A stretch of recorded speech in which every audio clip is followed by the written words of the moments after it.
Bonjour à tous et bienvenue dans ce nouvel épisode de Vivez la Vendée. On est à Champs-Saint-Père avec Johan. Bonjour Johan. Bonjour Anaïs. Tu es donc participant, joueur de softball. On est en direct d'ailleurs d'un tournoi de softball. Qu'est-ce que c'est alors ce sport? Alors le softball, c'est pareil que le baseball. Donc vous avez l'habitude de connaître avec les petites balles, sauf que ça joue avec une grosse balle. Et les règles sont à peu près similaires, sauf qu'il y a quelques différences entre le softball et le baseball. C'est plus simple vu que la balle est plus grosse, on la voit mieux quelque part ou pas du tout? Alors pas forcément, parce que au baseball on lance bras dessous et au softball on lance bras dessus. Donc ça rajoute une petite complexité pour frapper la balle. D'accord. Mais les règles sont à peu près les mêmes, sauf que c'est beaucoup plus soft que le baseball. Tout le monde peut faire du softball et du baseball, de l'âge de 4 ans à 99 ans. Ok. Tout le monde peut en faire. Mais alors quelles sont un peu les compétences qu'il faudrait avoir? Est-ce qu'il faut avoir une très bonne vue, de la puissance dans les bras, du cardio ou pas forcément?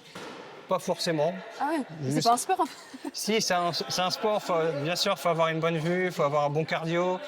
Mais après, on s'entraîne plusieurs fois par semaine, donc ça va.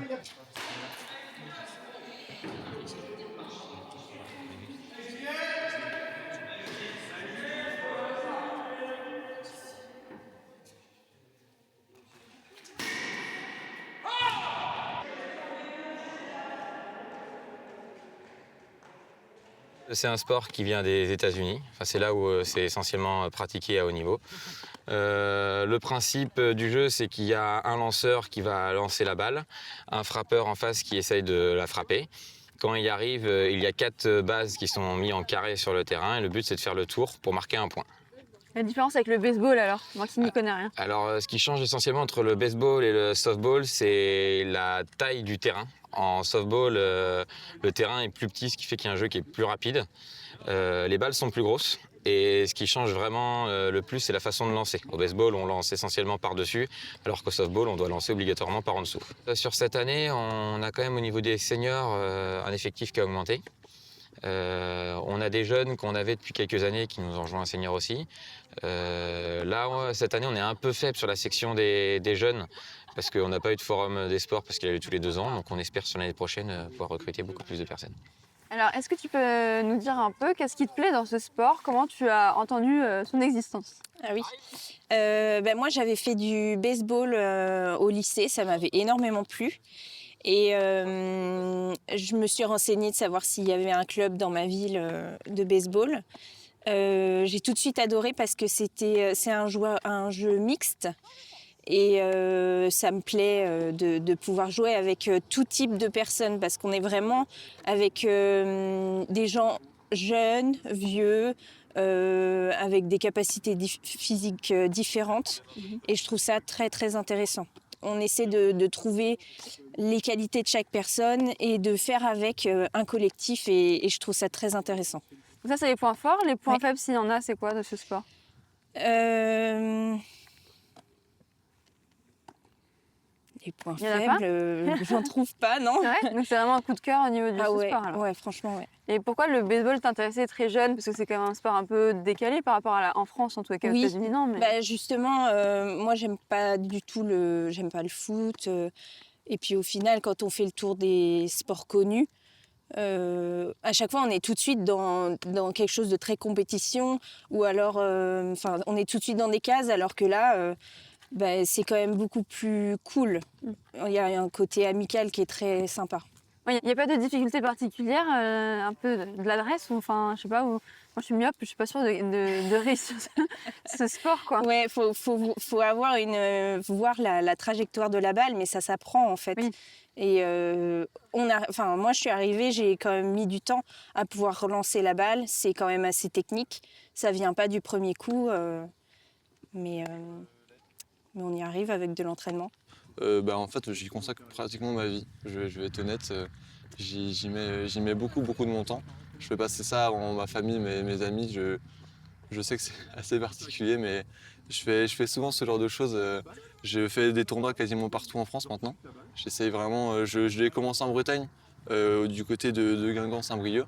Mais maintenant, ça m'arrive d'aller régulièrement, une fois par mois, sur Paris pour jouer, pour rencontrer d'autres équipes, pour faire pour découvrir. Franchement, c'est au quotidien, ouais, tous les jours. Tous les jours, softball, j'ai mon petit bracelet, j'ai tout ce genre Ah de ouais. choses, tout un attirail. Et tu vas te le tatouer aussi, softball? Alors, softball, je vais pas me le tatouer, je vais peut-être me tatouer une balle. Pour le coup, Ah c'est ouais. bien prévu, je vais peut-être me tatouer une balle. Qu'est-ce que ça t'apporte en fait au quotidien, ce sport? Du calme. Enfin, la semaine, souvent, il y a des choses qui complexifient la vie, on se tend. Et franchement, ce sport, physiquement, c'est de la détente en fait. Quand on frappe, c'est vraiment du relâchement complet, des choses comme ça. C'est vraiment de la détente.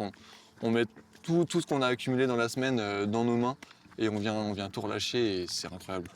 Et est-ce que tu aimerais en vivre de ça un jour? Franchement, si je pouvais, là, moi personnellement, j'évolue au niveau national, je suis en deuxième division. Mais ouais, l'idéal, ça serait peut-être même de partir aux États-Unis s'il le fallait. Mais voilà, ouais, vraiment en vivre, faire quelque chose de ce sport. En fait, on s'en rend peut-être pas compte, mais il y a tellement d'opportunités avec ce sport. Et Que tu ça penses soit qu'un Vendéen peut réussir à faire carrière dans le softball aux Oh. States? n'importe qui, n'importe qui. On a des joueurs français qui se sont retrouvés à faire, alors c'est du baseball, mais avec des très grosses équipes super connues. Il y a des Français qui sont partout. Les Vendéens, pourquoi un Vendéen ne pourrait pas faire de soft? Je veux dire, n'importe qui est doué de motivation et d'un sens logique peut devenir super fort à ce jeu-là. Est-ce que tu peux nous dire aussi comment tu es venu à faire ce sport très insolite? Oui, alors moi j'ai commencé à l'âge de 4 ans au sein du club de Vauréal, basé dans le 95, donc dans le Val d'Oise, dans la région parisienne. À mes 10 ans, donc j'ai déménagé en Vendée, ici à Champs-Saint-Père, et mon père, lui qui a créé le club dans le Val d'Oise, a décidé de développer ce sport et créer une équipe ici à Champs-Saint-Père, D'accord. d'où il a créé dans les années 2009 déjà. C'est ton père finalement qui t'a poussé à faire ce sport-là? C'est ça, oui. Parce que lui. Il a toujours été passionné par ce sport. Ouais. Et donc, il a voulu faire découvrir ici en Vendée. Donc, il a créé l'équipe de Champs-Saint-Père. On a commencé avec les petits, donc de l'âge de 10 ans, 12, 11 ans. Ensuite, il a décidé de développer l'activité et de créer une équipe à La Roche-sur-Yon. Et maintenant, l'équipe des herbiers se sont créés tout seuls. Et les joueurs de La Roche-sur-Yon ont migré aux herbiers. Ok. Donc, on s'est affiliés, nous aussi, aux herbiers pour pouvoir créer une équipe vendéenne.